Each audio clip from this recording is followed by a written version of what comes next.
Shri Bhakti Rakshakshidhar Dev Goswami Maharaj ki jai.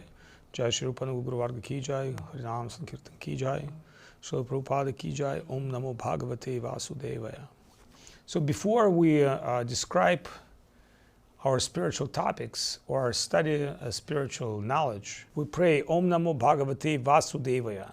So there are different levels of consciousness represented by different spiritual deities. And Vasudeva, it's one of the expansions of Lord Mahavishnu. But Vasudeva is non-participating in creation.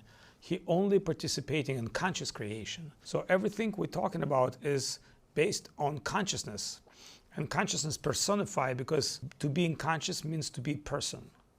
But there's of course cosmic consciousness, as we say, artificial intellect. There is consciousness like this. It's not just discovered by people recently. It's always been existing as a Brahman. But Param Atma, there's consciousness in every atomic part, the divinity in present in his personal form. And there's Bhagavan. The Bhagavan is Supreme Lord, is Supreme Person. That's the highest aspect of consciousness, to be personal. So some people think, to be the person is the lowest aspect of reality. Therefore, people had these little gods and little deities and little pictures. But really, those little gods and deities and pictures and temples, they would represent a person.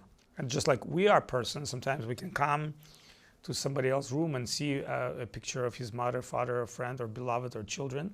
And that doesn't mean that this is just a piece of paper. That picture represents somebody who's not here, but have conscious present in his heart, in his mind, himself. He's living ready. He's trying to fulfill, desire of his wife, of his children. He's living for purpose of their existence, and that's a very natural person to live for the higher purpose than yourself, for love, for family, for community.